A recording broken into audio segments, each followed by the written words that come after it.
H-Town Werewolf here. Hey, first off, I'd like to thank everyone for subscribing to the channel. I finally got 1,000 subscribers. Yes! So, got all the requirements that I needed to get monetized, and then all the videos that I had, they all had little yellow dollar signs. So basically, they didn't meet YouTube's criteria for monetization. So I went through each video and I basically asked for a manual review, and I think I got like 3 turned over to monetization. So hey, I tried. So moving forward, I'm going to make sure that I comply with all of the YouTube policies to ensure that my videos get monetized. All right, with that out of the way, what do we have tonight? So tonight we're checking out one of the very first bullpups that I purchased. Let me put this mic back on. And that is my Tavor X95. So first things first is safety. So I've got it here in front of me. I've got a chamber flag in it. But just to be safe, I'm going to go ahead and taking the chamber flag out, racking it, inspecting, nothing. I don't even have a magazine on the table, empty. All right, I'll put the chamber flag back in. Okay. Let's see, this goes in really weird. Okay, here we go. There we are. All right, so, well, let's start with the, I guess we'll start at the back. I did replace the butt plate at the end, but it had a very weird angle up here, and then it slimmed down. So ultimately, I went back to the original butt plate. So that's all I did back there in the back. And then over on this other side, I did go with the Manticore arms. This is the gasket cover. If you wanted to go left-hand eject on the X95, I think you have to send it into IWI to do it. But in the meantime, I took their plastic cover off and I added this Manticore arms cover. That includes a QD spot back here, so which is really cool. But this thing is equipped with QDs back here also on both sides, so it's loaded with QDs. So I did that here, and then I installed the Geisley trigger pack, and I did the Geisley lightning bow trigger.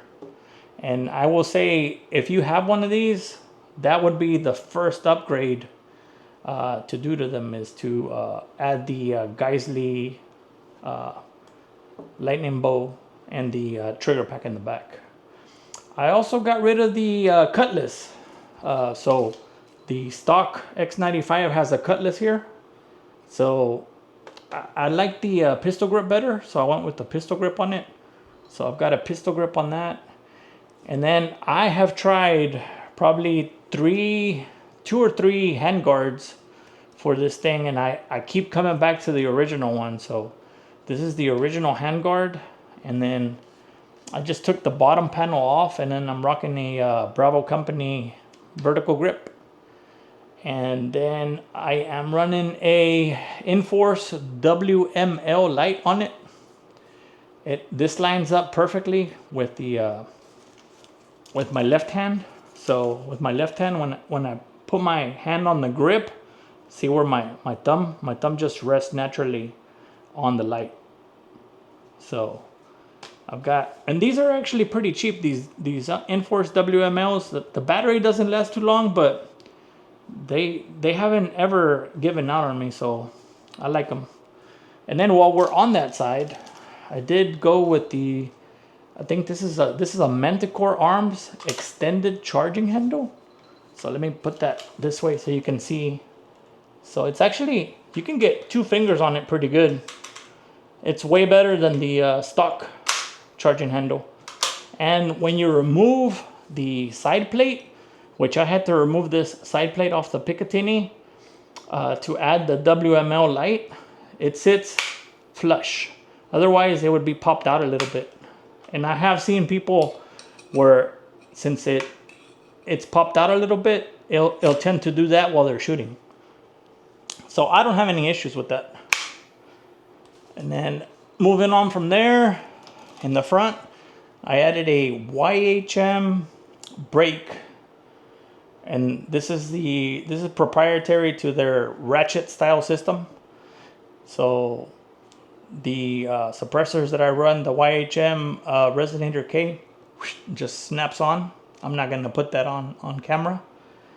But I will say this platform is very gassy. There's no gas setting, so if you go through a whole magazine, you pretty much get smoked out.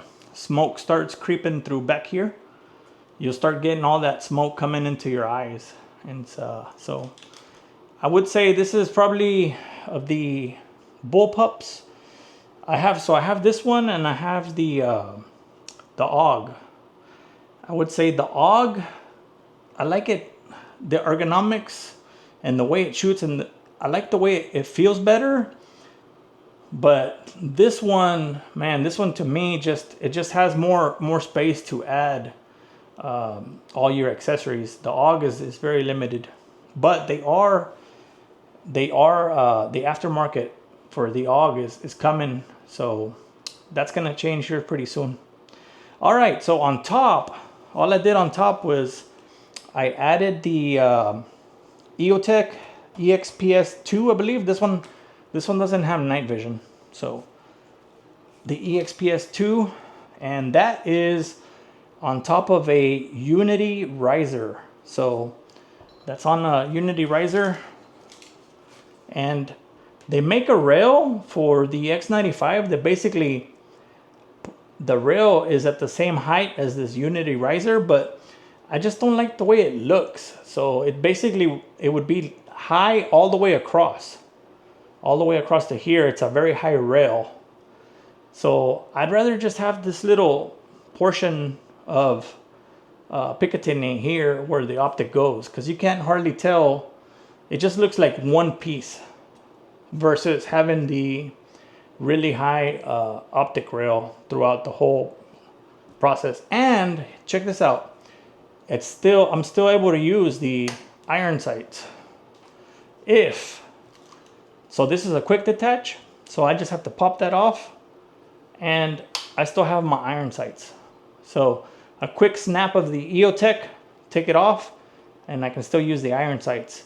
If you go to the higher rail, you lose your optics. So then you would have to purchase optics for that other rail. So decided to keep it. So that's all I have on the X95.